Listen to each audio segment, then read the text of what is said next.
세상 사람들의 판단의 기준은 세상입니다. 만약 저택과 초가집이 불이 났다고 하면 여러분 한번 생각을 해보세요. 어떤 것이 더 아까울까요? 지금 대저택 옆에 작은 초가집이 있어요. 불이 활활 타는데 사람들은 어느 것을 보고 있을까요? 사람들은 아마 초가집보다는 대저택을 보고 있을 것입니다. 크기와 소유에 따라서 사람들의 관심이 다른 것은 사람의 행복조차도 세상의 잣대로 만들어지기 때문입니다. 집의 크기만 다를 뿐이죠. 가족들이 유일하게 쉴 수 있는 공간도 똑같습니다. 먹고 마시고 정을 나누는 안전한 보금자리라는 것도 같지만 사람들의 생각은 아예 다른 것입니다. 하지만 하나님께서는 눈에 보이는 것이 전부가 아니라고 말씀을 하시면서 보이는 것을 위해서 보이지 않는 것을 소홀히 하지 마라 라고 말씀을 하셨어요. 세상을 위해서 복음을 무시하지 마라 라고 말씀하신 거죠.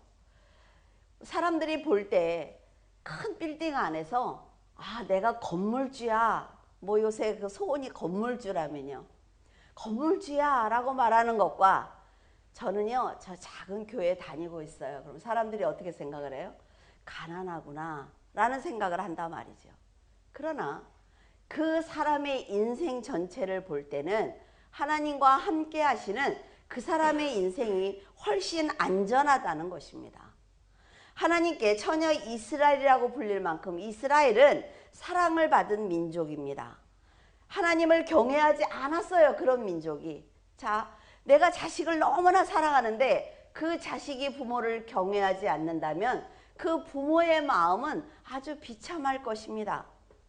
그들은 우상을 숭배하는 악한 신앙을 가지고 있었습니다. 이스라엘의 악행을 보신 하나님께서는 보다 못해 심판의 손을 드신 거예요. 아모스 선지자는 하나님의 심판이 임하면 얼마나 고통스러울지, 그 아픔이 얼마나 클지 알기 때문에 그 아픔을 애가로 지어서 불렀습니다. 에레미야가 애가를 지어서 부른 것처럼 예언자들은 성읍과 백성과 나라가 죽음에 직면했을 때 애가를 지어서 불렀다고 합니다. 1절에서 3절을 보면 이스라엘 족속아 내가 너희에 대하여 애가를 지은 이 말을 들으라. 처녀 이스라엘이 엎드려졌으며 다시 일어나지 못하리로다. 자기 땅에 던지우며 일으킬 자가 없으리로다. 주 여호와께서 이와 같이 말씀하시되 이스라엘 중에서 1000명이 행군을 나갔던 성읍에 100명만 남고 100명이 행군을 나갔던 성읍에는 10명만 남으리라 하셨느니라. 뭐예요? 다 죽는다는 얘기를 하고 있죠. 하나님의 심판을 무시하고 오직 자신들의 부귀영화를 위해서 살고 있던 그 이스라엘을 향해 애가를 지어서 부른다는 것은 어쩌면 선지자의 말을 듣기 싫어하는 이스라엘의 입장에서는 어이가 없는 일일 수도 있습니다. 아쉬울 것이 없다 말이죠. 풍족한 자신들에게 너희들이 가진 모든 것을 빼앗기게 될 거야 라고 말하고 있어요. 너희들은 먹을 것이 없어서 구걸하게 될 것이다 라고 말하고 있습니다. 이처럼 너무 풍족해서 교만해진 세상을 향해서 우리 성도들이 말하기를 심판과 재림이 있을 것입니다. 그래서 당신들이 가진 것 다 한 가지도 가져갈 수 없이 하나님께서 임하실 것입니다. 당신들이 예수 그리스도를 믿지 않으면 심판을 받을 것입니다 라고 전하면 그들은 어떻게 합니까? 조롱한다 말이죠. 자기가 지금 못 사니까 저런 말을 하는 거야 라고 말을 하는 거죠. 사람들은요 절대로 종말을 믿지 않습니다. 예수 그리스도의 재림을 믿지 않아요. 왜? 이 땅에서 살면 그만이지 죽으면 그만이야 라고 얘기를 합니다. 그러나 사람들이 믿든 믿지 않든 심판은 반드시 있다는 거예요. 하나님께서는 사람들이 높이 쌓은 바벨탑을 한순간에 부셔버렸습니다. 이것은 실제로 있었던 일이지요. 그들이 한 개의 언어로 하나님을 대항을 하자 서로 소통할 수 없도록 만국어를 만들어서 그들을 사방으로 흩어버렸습니다. 그러니까 뭐예요? 지금 우리가 영어 공부를 시키느라고 아주 난리잖아요. 지금 서로 언어가 다른 것은 인간들이 하나님께 죄를 지었다는 증거입니다. 그래서 얼마나 많은 언어들이 있어요, 이 땅에. 정말 굉장하지 않습니까? 그 언어를 만드신 하나님께서는 인간들의 죄가 이렇게 무서운 거야 라고 알려주시기 위해서 그 만국어를 만들어서 모든 사람들을 바벨탑 아래서 한 언어를 가지고 하나님을 대항하자, 우리가 탑을 쌓자, 우리가 이렇게 힘이 있는 자들이야, 그 사람들에게 각자의 말을 주셔서 다 흩어버렸다는 것입니다. 세상 사람들이 수단과 방법을 가리지 않고 힘을 합친다고 해도 전능하신 하나님을 절대로 대항할 수가 없습니다. 그럼 뭐예요? 반대로 얘기하면 우리가 모두 힘을 합쳐도 안 되는 일을 하나님께서 하시면 된다는 얘기입니다. 성도들은 후자를 믿고 사는 거죠. 죽도록 재물을 쌓아도 한순간에 헛되게 하시는 분이 하나님인데 사람들은 아직도 자신들을 위해서 바벨탑을 쌓고 있습니다. 이사야 47장 1절 처녀딸 바벨론이여 내려와서 티끌에 앉으라. 딸 갈대하여 보좌가 없어졌으니 땅에 앉으라. 내가 다시는 곱고 아립답다 일컬음을 받지 못할 것입니다. 이사야 선지자는 한 번도 외적에게 정복을 당해본 적이 없는 강한 바벨론에게 하나님의 심판이 너희들에게 임할 거야 라고 전했습니다. 지금 아모스가 이스라엘을 향해서 애가를 부르면서 안타까워하는 그 마음으로 전했단 말이죠. 여러분, 선지자는요 이스라엘 백성만 사랑하는 사람들이 아닙니다. 하나님께서 사랑하시는 모든 열방을 사랑하면서 그들에게 하나님의 뜻을 전하는 사람이 바로 선지자예요. 이사야 선지자의 예언대로 바벨론은 멸망했습니다. 백성들은 포로로 끌려가는 수치를 당하게 되었어요. 하나님께서 바벨론에게 이렇게 엄청난 심판을 내리신 이유가 있습니다. 그것은 하나님께서 바벨론을 들어서 썩은 유다를 공격하게 하셨어요. 왜? 유다를 돌이키게 하기 위해서. 근데 바벨론은 자신들이 힘이 있다고 생각을 한 것입니다. 아, 유다 정도 아무것도 아니야. 내가 짓밟아 버릴 거야 라는 생각을 가지고 예루살렘 성과 도시를 참혹하게 부수고 말았지요. 그리고 인권을 말살하는 잔혹성을 드러내면서 하나님의 백성을 학대하기 시작을 했습니다. 바벨론은 유다를 회개시키기 위한 도구이지 그들의 힘으로 유다를 괴롭히라고 세워준 민족이 아니라는 거예요. 자, 이 세상에서 지금 성도들이 고난을 당하고 있습니다. 왜 고난을 당해요? 그들처럼 악하게 살고 복수하고 죄를 지어서 남의 걸 뺏으면 고난을 당할 이유가 없어요. 그러나 선하게 살아야 된다 말이죠. 죄를 짓지 않기 위해서 노력해야 된다 말이죠. 내가 지금 저 사람에게 억울함을 당하는 것을 알면서도 참아야 된다는 거예요. 그랬다고 무조건 다 뺏기라는 얘기가 아니라 그랬어요. 지혜롭게 살아야 된다는 것입니다. 그런데 세상 사람들이, 기독교인들은, 교회 다니는 사람들은 죄를 지면 안 돼. 그 사람들은 무조건 참아야 돼. 왜? 사랑의 하나님을 믿고 있으니까 내가 저 사람을 괴롭혀도 저 사람은 나를 사랑해야 돼 라는 생각을 가지고 있습니다. 그래서 기독교인들이 좀 잘못하면 어떻게 해요? 교회 다니는 사람들이 왜 저래? 라고 말한다 말이죠. 그러나 마지막 때에 하나님께서 인내하신 그 성도들을 위해서 인성이 악한 그들을 심판하시겠다라고 말씀하셨다는 것입니다. 그래서 유다를 자기 마음대로 괴롭혔던 그 바벨론은 하나님에 의해서 멸망을 받고 말았어요. 바벨론은 이라크 바그다드 남쪽으로 약 80km 떨어진 곳에 위치하고 있습니다. 바벨론 제국은 구바벨론과 신바벨론으로 나눌 수가 있죠. 구바벨론은 바벨탑을 세웠던 그 장소입니다. 그런데 신바벨론은 느부갓네살 왕이 금신상을 그 자리에 세웠어요. 그래서 구바벨론과 신바벨론으로 나뉘고 있습니다. 자, 한 곳에 바벨탑과 몇천 년 지난 다음에 금신상이 거기 세워졌어요. 그러면 여러분 어떻습니까? 악한 영은 계속 흐른다는 것을 알 수가 있단 말이죠. 그리고 부모가 선한 영을 가지면 가르칠 때 선한 것만 가르칩니다. 본이 되는 것도 선한 행위만 보여주지요. 그래서 그 선한 행위는 그대로 선한 영이 흐르게 되어 있어요.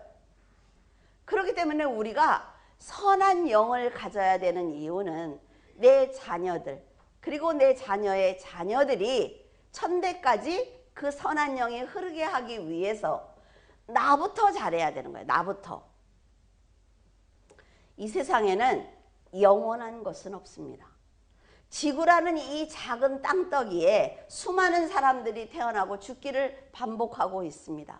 그 사람들이 그 한 자리에 건물을 세우고 부수기를 반복하고 있어요. 그래서 이 세상은 영원한 것이 없다 말이죠. 잠시 왔다가 가는 인생을 살면서 바벨론처럼 잔인하게 사람을 짓밟아서도 안 되며 내가 지금 아무 힘이 없다고 해서 낙심할 필요도 없습니다. 여러분들에게 말씀을 드렸죠. 하나님의 복은 이 주머니에서 빼서 이 주머니에 넣는 것과 같아요. 그렇기 때문에 하나님의 뜻대로 하나님 앞에 서 있기만 하면 하나님께서 하십니다. 그걸 우리가 믿지 못한다는 거예요. 그걸 믿지 못한다는 거죠. 온 우주를 창조하신 전능자를 믿는 성도들은 연약한 사람들에게 사랑과 복음을 전하며 하나님을 영접할 수 있도록 하기 위해서 택함을 받은 사람들입니다. 4절에 여호와께서 이스라엘 족속에게 이와 같이 말씀하시기를 너는 나를 찾으라 그리하면 살리라. 이스라엘이 하나님의 심판을 받는 것은 명확한 사실입니다. 이제 조금 있으면 심판이 임하지요. 그래도 그 고난 가운데서 하나님을 찾고 찾은 사람들은 산다라고 말씀을 하셨어요. 왜? 내가 도와줄게. 네가 남은 자가 될 수 있도록 내가 도와줄게. 지금 온 세상이 시험 가운데 있지만 여러분이 하나님을 찾고 찾으면 살 수 있습니다. 왜냐하면 세상이 이런데 어떻게 돈을 벌어? 세상이 이렇게 악한데 어떻게 내 가족을 지킬 수가 있어? 아니요. 하나님께서는 창세기부터 지금까지 역사하신 성경을 보면 하나님께서 역사하셨고 하나님께서 보호하셨고 하나님께서 그 사람을 통해서 복음이 전하도록 하나님께서 일하셨어요. 그걸 믿으면 된다는 거죠. 지금 돌이키지 못할 정도로 타락한 이스라엘입니다. 하지만 그들이 어떻게 하면 살 수 있는지 방법을 알려주셨어요. 지금 세상은 너무나 우리가 볼 때 어때요? 너무 더럽습니다. 그 가운데 하나님의 말씀을 듣고 선하게 살 수 있는 자들에게 하나님께서 말씀하셨단 말이죠. 예수 그리스도를 믿으면 내가 너희들을 분명하게 살려줄 거야 라고 말씀하셨어요. 그 말씀이 지금 이스라엘이 받은 것처럼 우리에게도 주셨고 우리가 믿고 그렇게 선하게 살면 하나님께서 반드시 역사하실 거란 말이에요. 여호와의 이름을 부르면 피할 길이 있다라고 가르쳐 주셨습니다. 이스라엘은 너무 썩었기 때문에 심판의 경고를 듣지 않았습니다. 그런데 그 가운데서 하나님을 믿고 심판을 견뎌낸 사람들의 생명을 살려주겠다라고 말씀을 하셨어요. 그러면 기독교인들이 죽으면 안 되잖아요. 기독교인들이 교통사고로 죽으면 안 되는 것 아닙니까? 병으로 죽으면 안 되는 것 아니에요? 전쟁이 났을 때 포탄이 기독교인들을 피해가야 되는 것 아닙니까? 그런 말이 아니라 말이에요. 너희들이 하나님의 말씀을 가지고 있기 때문에 어떤 상황에서든지 내가 너희들의 영혼을 구원할 거야. 그러니까 염려하지 마. 이 세상이 너를 위협한다고 염려하지 마. 왜? 이 땅에서 너의 사명이 있으면 내가 너를 살려줄 것이고 그리고 네가 만약 때가 다 됐으면 내가 너를 천국으로 인도할 거야. 그러니까 네가 갖고 있어야 되는 건 지금 예수 그리스도를 믿는 믿음이야. 그러니까 세상을 살면서 염려하고 두려워하지 마. 그 말씀을 하시는 거예요. 예수님께서 두 손과 두 발에 못이 박히고 채찍을 맞으셨습니다. 가시면류관을 쓰고 옆구리에 창에 찔리는 고통을 당하면서도 인내하신 것은 바로 죄인인 우리를 살리기 위해서입니다. 하나님께서는 어떤 상황에서도 생명을 살리기 위한 노력을 가장 먼저 하십니다. 그래서 하나님을 향한 믿음을 갖고 있으면 피할 길이 있단 말이죠. 여러분은 지금 하나님보다 세상에 더 가까이 있는 것은 아닙니까? 그렇다면 걸음을 멈추고 하나님을 향해서 돌이켜야만 합니다. 영원한 세계에 들어가고 싶다면 유한한 이 세상에 연연하지 말고 하나님을 찾고 찾으면 살 수 있습니다. 5절에 베델을 찾지 말며 길갈로 들어가지 말며 부엘셀바로 나아가지 말라. 길갈은 정녕 사로잡히겠고 베델은 비참하게 될 것임이라 하셨나니, 하나님께서 지명하신 베델과 길갈과 부엘셀바는 믿음의 사람들이 하나님을 만나서 기쁘시게 했던 그런 거룩한 장소입니다. 베델은 야곱이 하나님의 약속을 새롭게 받은 장소예요. 길갈은 이스라엘이 죽으면 죽으리라 라는 믿음으로 할례를 행했던 장소입니다. 부엘셀발은 아브라함과 이삭과 야곱이 모두 머물렀던 믿음의 장소이지만 하나님께서 지금 너희들은 그곳에 가지 마라 라고 말씀하고 계세요. 자, 우리가 예배로 다 함께 모입니다. 구역 예배로 모이지요. 그리고 친교하기 위해서 함께 모여요. 근데 하나님 뭐라 그러셔요? 하지 마. 예배 드리려고 모이지 마. 너희들 구역 예배 하지 마. 너희들 모임을 갖지 마. 왜? 나 싫어. 라는 말씀을 지금 하고 계시는 거예요. 이스라엘 백성이라면 베델에 가야 합니다. 기독교인이라면 예배를 드려야 되지요. 길갈에서 자신의 믿음을 보여드려야 돼요. 자, 내 구역 식구들에게 내 믿음을 보여줌으로 해서 그들에게 본이 되어야 합니다. 부엘셀바에서 이삭을 바치러 길을 떠난 아브라함처럼 모든 것이 하나님의 것이라는 결단을 해야 합니다. 내 자녀지만 하나님께 드리고 하나님의 것이라는 고백을 해야 된다 말이죠. 그런데 왜 하나님께서 그곳에 가지 말라고 명령하셨을까요? 그 이유는 이스라엘의 형식적인 신앙 때문입니다. 믿음 없이 제사를 지르는 그들에게 의식적인 예배만 드릴 것이 아니라 진실한 믿음으로 하나님의 이름을 불러달라는 거예요. 베델과 길갈과 부엘셀바에 가지 말라고 하신 하나님의 지심은 뭐예요?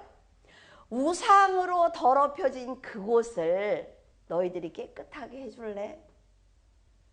그곳에 가서 형식적으로 하나님의 이름을 부르지 말고 진심으로 내 이름을 불러줄래? 라고 말씀하시는 거예요. 너희들이 사람들에게서 뺏은 헌금을 나에게 주지 말고 너희들이 정직하게 일해서 벌은 그 헌금을 나에게 줄래? 라고 말하는 것입니다. 베델에서 드리는 형식적인 예배는 가치 없는 예배라 말이죠. 목숨을 걸고 할례를 행했을지라도 온전한 믿음이 없는 할례는 하나님께서 인정하시지 않는 믿음입니다. 그들이 갖고 있는 신앙은 이미 기복신앙입니다. 그렇기 때문에 그들의 신앙으로 하나님의 이름을 부르지 말라고 하셨어요. 내가 세상에서 잘 살기 위해서 하나님을 믿으려면 믿지 마세요. 내가 정말 다른 사람들에게 큰 소리를 치고 그들이 나를 우러러보게 하기 위해서 하나님을 믿는다면 믿지 마세요. 왜? 하나님이 그 신앙을 인정하지 않기 때문에 그 시간만 헛되게 보내고 있는 거라 말이죠. 여러분을 함부로 대하는 사람이 여러분의 이름을 아무리 다정하게 불러도 소름 끼치도록 싫지 않습니까? 그것과 같은 거예요. 하나님이 부르지 말라는 거죠. 네가 나를 존중하지 않으면 나를 부르지 말라는 거예요. 지금도 하나님을 온전히 만나지 못한 교인들은 성경 말씀을 몰라도 괜찮다는 생각을 합니다. 교회만 다니면 나는 신앙이 있어, 나는 천국에 가 라는 착각을 하고 있습니다. 그러니까 이단에 빠지는 것입니다. 하나님이 누군지 모르니까 사람이 내가 예수야 라도 믿어요. 너무나 답답하지 않습니까? 사람은 예수가 아닙니다, 여러분. 이미 부활하셔서 보좌에 앉아 계신 예수 그리스도가 우리의 주님이라 말이죠. 지금 이단들이 얼마나 많아요. 그 사람들이 천국에 가서 내가 잘 살게 해줄게. 천국에 가면 내가 비행기 한 대씩 줄게. 아, 왜 여기서 주지? 여기서 다니게. 그걸 믿고 내 전 재산을 바치는 그들 한심하지 않습니까, 여러분? 이런 신앙을 갖고 있으니까 잘못을 해도 진정한 사과를 하지 않습니다. 여러분, 하나님께도 진정한 사과를 드려야 되지만 사람에게 잘못했을 때도 진정한 사과를 드려야 됩니다. 왜? 하나님 앞에 서는 것이 거기서부터 시작이거든요. 하나님이 뭐라 그래요? 너 예배드리다가 네 친구에게 잘못한 게 생각이 나거든. 가서 사과하고 오라고 그러시잖아요. 근데 우리들은 뭐 알겠지. 내가 미안해하는 거 알겠지. 라는 생각을 합니다. 절대로 그렇지 않아요. 잘못했으면 잘못했다고 진정한 사과를 해야 합니다. 그게 신앙이에요. 거기서부터 시작되는 것입니다. 그러니까 사람에게 잘못한 것이 있는데 깨름직하다 말이죠. 근데 하나님 앞에 와서 뭐라 그래요? 하나님, 제가 그 사람한테 잘못했어요. 그러니까 하나님 아시죠? 하나님이 뭐라 그래요? 몰라. 네가 가서 사과하고 와 라고 말씀하신다는 거예요. 이스라엘처럼 나는 열심히 제사를 드렸고 3일에 한 번씩 나는 11조를 드렸고 죽도록 충성했다고 자랑하는 사람들에게는 이제 아무것도 나에게 와서 하지 말라고 말씀을 하십니다. 나는 너의 진심을 모르겠어. 네가 사람도 배신하는데 네가 나를 언제 배신할지 내가 어떻게 알아? 라고 말씀하시는 거죠. 하나님 뜻대로 살지 않으면서 형식적으로 드리는 예배는 그만해야 합니다. 백성들의 당연한 본분을 하지 말라고 말씀하시는 하나님의 마음을 헤아릴 줄 알아야 된다 말이에요. 그래야 하나님을 진심으로 사랑할 수가 있습니다. 하나님의 심판을 인간은 절대로 판단할 수가 없어요. 여러분들의 생각대로 판단하면 안 됩니다. 그리고 하나님의 심판은 절대로 피할 수가 없습니다. 하나님의 진노는 하나님만 거두실 수가 있어요. 그러니까 백성들이 하나님께 진심으로 회개를 드리고 그 진노를 거두시도록 회개해야만 합니다. 그리고 사람과 사람이 서로 관계를 잘 맺고 그 아래서 본이 되는 삶을 살기 위해서 나를 낮춰야 되는 거예요. 14절에 너희는 살려면 선을 구하고 악을 구하지 말지어다. 만군의 하나님 여호와께서 너희의 말과 같이 너희와 함께 하시리라. 심판이 임박한 가운데 이스라엘 백성들은 모두 살릴 수는 없습니다. 그러나 선을 구하고 악을 버린 사람에게는 살 수 있는 기회를 반드시 주십니다. 사람을 가리지 않고 생명을 빼앗는 전쟁이 일어나면 죽는 사람들이 너무나 많다 말이죠. 지금 우리 날마다 보고 있지 않습니까? 그래서 사람들이 광장에서 울 것입니다. 우는 사람들 지금 보고 있죠. 모든 거리에서 슬프다고 소리를 칠 거예요. 근데 너무나 시체가 많으니까 사람들을 묻을 수가 없어요. 그래서 농부를 불러서 울음꾼으로 사용하면서 함께 시체를 묻는다라고 말씀하고 계십니다. 전쟁이 휩쓸고 간 이스라엘에 울음이 그치지 않는 것은 사자를 피하려다가 곰을 만나는 격입니다. 그리고 우리가 쉴 때 어떻게 일하듯 쉬면 벽에다 손을 이렇게 대고 쉬잖아요. 그런데 정말 모처럼 쉬려고 벽에다 손을 댔는데 거기에 또아리를 틀고 있는 뱀에게 물리는 격이다. 그럼 뭐예요? 너는 안전한 곳이 없어 라고 말씀하시는 거죠. 지금까지 이스라엘에서 일어난 전쟁을 보면 하나님은 항상 이스라엘 편이었습니다. 그렇기 때문에 이들이 생각할 때 그런 거예요. 감히 하나님의 백성을 공격을 해? 어림도 없지. 하나님께서 그들을 다 몰살시킬 거야 라는 생각을 이스라엘 백성들이 하고 있어요. 하지만 이런 생각은 지금 자신들이 얼마나 큰 죄를 짓고 있는지 몰라서 하는 생각이라 말이죠. 이스라엘을 위협하던 나라는 큰 재앙을 받은 거 맞습니다. 자신들은 기적과 같은 역사로 해를 입지 않았기 때문에 전쟁의 경고가 두렵지 않았던 거예요. 하나님이 이번에도 지켜주시겠지. 그러나 하나님께서는 썩은 이스라엘을 용서할 수 없었어요. 지금 우리나라를 보면 수많은 사람들이 동성애를 묵인하고 있습니다. TV에 드라마 보세요. 얼마나 많은 일들이 일어나고 있습니까? 사탄을 숭배하는 사상으로 가득 찬 문화를 즐기고 있어요. 썩을 대로 썩었습니다. 동성애를 하는 그 연예인들이 노래를 부르면 아이들이 그걸 따라해요. 그리고 사단에게 숭배하는 그런 영상을, 동영상을 찍어서 배포를 하는데도 아이들이 그 사람들을 따라다니고 있어요. 근데 기독교인들은 한마디도 하지 않고 있습니다. 내 자녀들을 막지 않고 있어요. 왜? 아이들이 원래 그런 거니까. 지금 아이들이 다 저런 연예인들을 따라다니니까 라는 생각을 하고 있단 말이죠. 그건 뭐예요? 내 자녀를 지옥 불구덩이에 밀어놓고 있는 거예요. 내가. 여러분이 교회 다니고 있다고 안심하지 않기를 바라요. 지금 이 세상에 교회 다니는 사람들이 얼마나 많습니까? 그러니까 나는 세상 사람보다 선하다는 생각을 하지 않기를 바랍니다. 왜? 하나님께서 보호하시지 않을 거니까. 그래, 네가 교회를 다니는데 진심으로 나를 알고 있어? 그 많은 기독교인들이 있고 그 많은 목회자들이 있고 그 많은 장로들과 권사들이 있어. 그런데 너는 정말 나를 알아? 나를 위해서 너 세상을 버릴 수 있어? 라고 물으신단 말이죠. 죄의 경중의 차이는 없습니다. 죄는 크고 작은 게 없어요. 하나님께서는 죄의 경중을 따지지 않고 죄를 미워하십니다. 그러니까 이제 교회에 들어온 사람도 세상에서 선하게 살고 지금 하나님이 계시다니까 나 한번 믿어볼까 하는 사람이 구원받는다는 거예요. 어린아이와 같은 믿음이라 그렇습니다. 심판 앞에 선 백성 중에 하나님을 찾는 사람은 살 수 있다고 하신 것처럼 신실한 믿음을 가진 성도들이 나라와 민족의 구원을 위해서 기도하는 그런 역사가 반드시 일어나야 하는 것입니다. 하나님을 찾아라 라는 말씀은 앉아서 맨날 내 방에 앉아서 하나님 한다고 되는 게 아니에요.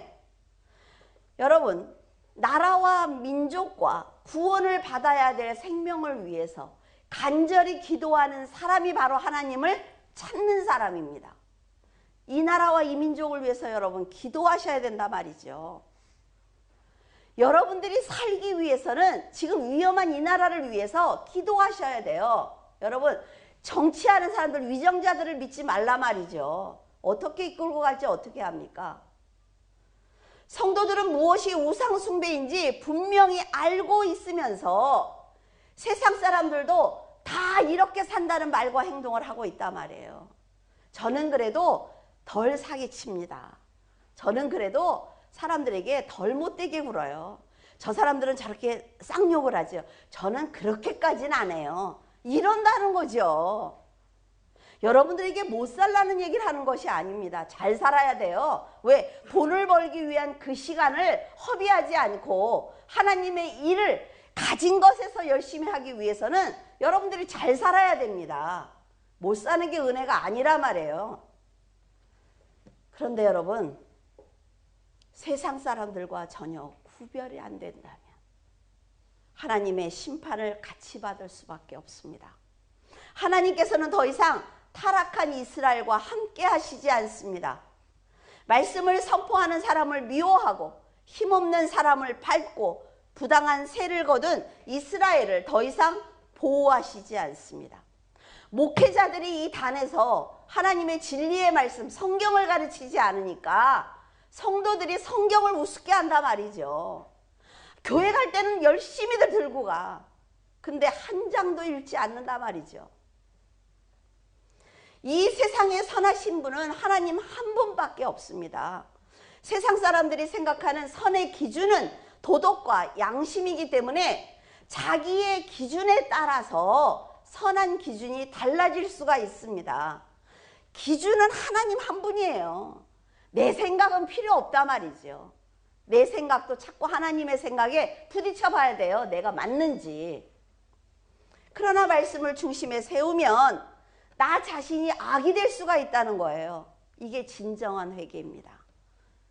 다른 사람과 얘기를 했을 때 내 생각이 옳다고 주장했어요. 집에 와서 생각을 했어요. 하나님의 생각에 부딪혀 보니까 내가 틀렸네. 이 사람이 진짜라 말이지. 이 사람이. 촛불이요. 여러분, 저는 촛불을 볼 때마다 참 안쓰럽다는 생각을 하거든요.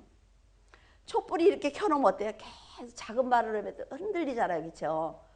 근데 우리는 또 잔인하게 후 부르면서 해피 벌스데이 이런 노래까지 해.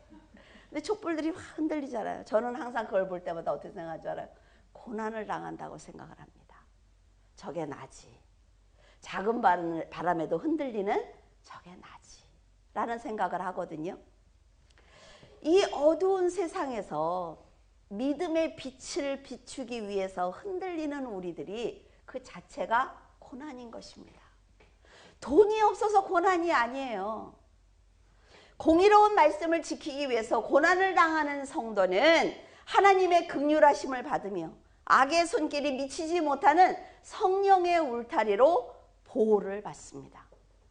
18절에 화 있을진저 여호와의 날을 사모하는 자여 너희가 어찌하여 여호와의 날을 사모하느냐 그날은 어둠이요 빛이 아니라. 성도들은 예수 그리스도께서 오시는 날을 사모해야 합니다. 그날은 구원의 날이며 어린 양과 혼인잔치를 하는 날이기 때문에 그래요. 나팔소리가 천지를 진동할 때 예수님께서 영광 중에 오실 것이며 천사들을 세계 만국 모든 곳에 보내서 구원을 얻을 성도들을 모을 것입니다. 그러나 이스라엘이 지금 기다리고 있는 이스라엘이 맞을 여호와의 날은 형식적인 제사를 드리고 가난한 형제의 것을 빼앗아 11조를 드리며 하나님의 전에서 포도주를 마신 악한 자들이 받는 심판의 날입니다. 같은 여호와의 날일지라도 너무나 다르지 않습니까? 이렇게 어리석고 미련한 자들이 여호와의 날을 기다리며 받을 축복을 지금 기대하고 있단 말이죠. 그래서 하나님께서 그렇게 말씀하시는 거예요. 네가 누군데 여호와의 날을 기다려? 네가 누군데 지금 여호와의 날이 오기를 기도하고 있어? 라고 말씀하시는 거예요. 지금도 많은 사람들이 예수 그리스도의 재림을 기다리고 있습니다. 재림을 기다리는 성도는 신실한 신앙으로 연약한 사람들을 돕고 복음을 전파하는 증인으로 살아야만 그리스도의 은혜로 천국에 들어갈 수가 있습니다. 누가 종말이 몇월 며칠이래 라고 말한다고 해서 다 세상을 버리고 사람들과의 인간관계도 다 끊고 산에 올라가서 흰옷 입고 앉아있는 것이 재림을 기다리는 성도가 아니라는 말이에요. 하나님이 내 이름을 부르는 그 순간까지 나는 복음을 전하고 있고 선하게 살기 위해서 노력하는 그 모습이 바로 구원을 받는 성도들입니다. 절대로 누가 맨날 며칠 구원받는다고 해서 따라가면 안 돼요. 절대로 알지 못합니다. 예수님도 모른다 그랬는데 우리가 어떻게 알아요? 하나님께서는 진리 밖에 있는 사람들에게 관심이 없습니다. 늘 말씀을 드리죠. 교회 안에서 알곡과 쭉정이를 가르치는 거예요. 빛과 어둠을 가르칩니다. 양과 염소를 가르는 거지요. 그러니까 하나님의 오른쪽에 서기 위해서 성실한 믿음을 가져야 되는 것입니다. 성실한 믿음을 가지면 이 땅에서 평안하게 살 수 있어요. 남의 것을 빼앗으려니까 화가 나는 거고 남보다 더 잘 살라니까 불안한 거예요.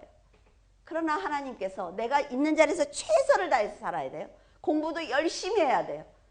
일도 열심히 해야 됩니다. 그런데 모든 걸 하나님께 맡기면 된다 말이죠. 아모스는 하나님의 심판이 얼마나 두렵고 무서운지 알기 때문에 빨리 돌이키라고 간절한 마음으로 외치고 있습니다. 제가 여러분에게 세상을 마음에서 버리라고 말씀을 드리는 것은 제가 세상의 즐거움을 몰라서 여러분들에게 그렇게 말씀드리는 게 아니에요. 심판이 그만큼 무섭기 때문에 말씀을 드리는 것입니다. 우리는 모두 천국에 가야 하는 성도이기 때문에 세상의 쾌락보다 하나님의 말씀에 귀를 기울이고 말씀대로 살아야만 합니다. 바닷물을 지면에 쏟아붓는 분의 이름이 여호와라고 하셨어요. 한순간에 휩쓸고 지나가는 홍수를 피할 수 있는 사람이 없습니다. 그렇죠? 산을 잠기게 하시는 그 하나님의 심판을 피할 수 있는 사람들은 단 한 명도 없어요. 여호와의 날이 어두운 것은 빛이 없어서 어두운 것이 아닙니다. 내 눈이 영적으로 맹인이기 때문에 태양을 볼 수가 없는 거예요. 영적 맹인은 여호와의 날에 보좌에서 영광 가운데 앉아 계신 그 하나님이 보이지 않기 때문에 보좌를 향해서 찬양할 수 없는 것입니다. 교회에 와서 예배를 드릴 때 자기 마음대로 하는 사람들이 있단 말이죠. 하나님께서 지금 나를 보시기를 간절히 원해야 나에게 지금 있는 문제도 해결이 되는 거예요. 내가 하나님의 이름을 정말 진실되게 불러야 하나님께서 응답하시고 나와 함께 세상에서 동행하시면서 사람도 바꾸어 주시고 환경도 바꾸어 주시는 것입니다. 근데 우리는 하나님은 내 종이야. 그냥 내가 원하는 대로 살면서 하나님의 이름만 부른다면 되는 줄 안다 말이죠. 그렇지 않아요. 그래서 지금 우리가 돌이키지 않으면 아모스가 전하는 무서운 심판을 그대로 받을 수가 있습니다. 권세자가 한순간에 망하는 것처럼 그들과 함께 심판을 받을 수 있다는 것을 꼭 기억하시기를 바랍니다. 10절에 무리가 성문에서 책망하는 자를 미워하며 정직히 말하는 자를 싫어하는도다. 여러분이 하나님을 멀리하면요, 진리와 권면을 듣는 것이 가장 먼저 싫어집니다. 복음을 듣고도 인간의 의의를 버리지 않는다면 믿음의 형제가 자기를 위해서 권면해 준 말이 부담스러울 수 있어요. 그래서 그 사람을 안 만나려고 하지요. 이것은 화인 맞은 심령에게서 나타나는 현상입니다. 그래서 조심하셔야 돼요. 이런 심령이 되면 다른 사람들의 죄는 지적하는데 내 죄는 받기 싫어해요. 사람이 권면하면 듣기 싫어한다 말이죠. 자기의 죄를 돌아보지 않는 공통점이 있습니다. 먼저 자신의 죄를 돌아보는 사람이 거듭난 사람입니다. 그리고 성숙한 사람이에요. 마음이 상했을 때 가장 먼저, 이 마음이 상하다는 세상의 일로 사람 관계에서 마음이 상한 거예요. 가장 먼저 나타나는 현상은 꿀송이처럼 달았던 말씀이 모두 나를 책망하는 걸로 들려요. 아, 목사님이 저희를 알더니 나를 책망해서 나를 또 저렇게 하네, 이렇게 들린단 말이죠. 믿음의 형제가 자신을 사랑한다는 걸 압니다. 그러면서도 그를 대적하고 정죄하려는 마음이 생깁니다. 그 사람 때문에 교회 가기 싫어. 그 사람 때문에 나는 하나님도 버릴 수 있어 라는 생각을 한다는 거지요. 그러니까 이런 마음이 생기면 조심해야 합니다. 13절에 그러므로 이런 때에 지혜자가 잠잠하나니 이는 악한 때임이니라. 사랑하는 사람을 올바른 길로 인도하기 위해서 간절한 마음으로 권면을 합니다. 근데 그 말은요, 듣기 좋은 말은 없어요. 듣기 싫다 말이죠. 그런데 상대가 더 이상 인상을 쓰고 듣기 싫어하면 해줄 말이 없습니다. 아모스는 감당하지 못할 심판이 임박하자 회개를 외쳤는데 백성들은 도리어 그에게 말하지 말라고 하지요. 듣기 싫다고 합니다. 핍박하기 시작을 해요. 그래서 아모스는 회개하면 용서를 받을 수 있는데, 이 민족들이 회개하면 용서를 받을 수 있는데 하지 말라고 하니까 말씀을 멈출 수밖에 없습니다. 더 이상 해줄 말이 없는 거예요. 선지자가 아예 말씀을 선포하지 않고 잠잠하고 있다면 그것은 바로 하나님이 백성을 버렸다는 뜻입니다. 목회자들이 지금 성도들에게 회개를 외치지 않으면 하나님께서 이 나라와 이 땅을 버리셨다는 증거라 말이죠. 목회자들은 세상에서 자꾸 잘 산다는 얘기를 할 게 아니라 하나님 앞에 회개하라고 해야 된다는 거예요. 그래야 그 백성들을 살릴 수가 있어요. 그런데 만약 늘 권면하던 사람이 자신이 잘못한 것이 없는 것처럼 아무 말도 하지 않는다면 자기의 신앙을 돌아봐야 합니다. 하나님께서는 심판의 채찍을 들기로 마음을 정하셨고 백성들은 회개할 생각이 아예 없기 때문에 그 중간에 있던 아모스는 아무 말도 할 수 없어요. 왜? 하나님도 내버려둬. 심판받게 내버려둬 라고 말씀을 안 하세요. 백성들은 하지마. 듣기 싫어. 그러니까 이 사람이 뭐라 해요? 입 다물어야죠. 이렇게 악한 사람들이 번제와 소제를 드리고 절기와 성에 참석해도 그것은 참된 신앙이 아니기 때문에 심판을 받게 되는 것입니다. 23절과 24절에 내 노랫소리를 내 앞에서 그칠지어다. 내 빗바소리도 내가 듣지 아니하리라. 오직 정의를 물같이 공의를 마르지 않는 강같이 흐르게 할지어다. 이스라엘은 제사를 성대하게 드리기 위해서 찬양대와 각종 악기를 동원해서 예배를 드렸습니다. 전에 다윗도 이렇게 했지요. 각종 악기를 갖다가 찬양시를 드리고 백성들과 함께 춤을 추면서 굉장히 기뻐했어요. 겉으로 보기에는 이스라엘과 다윗의 제사가 똑같아 보입니다. 진리만 선포하는 교회와 세상에서 잘 살면 좋다, 하나님의 은혜다라고 말하는 교회가 똑같단 말이에요. 밖에서 세상 사람들이 볼 때 11시니까 교회들이 다 예배 드리네.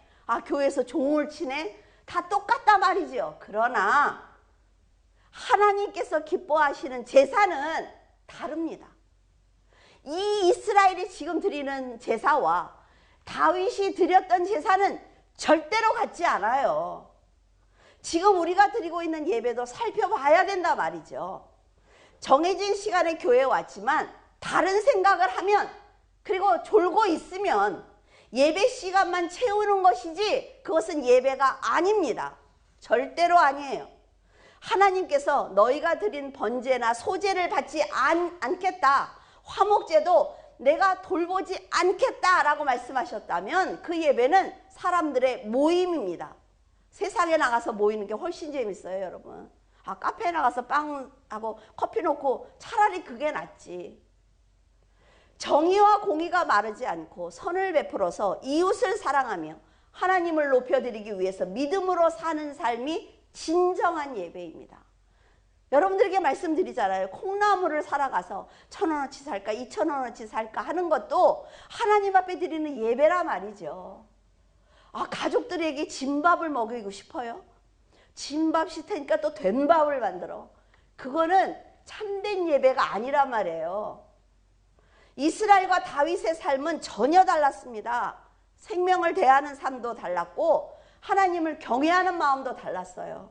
아모스가 전한 심판은 진심으로 하나님을 경외하고 진리와 성령으로 예배를 드리며 선한 삶을 사는 성도에게, 그런 성도에게는 전혀 상관이 없는 심판입니다.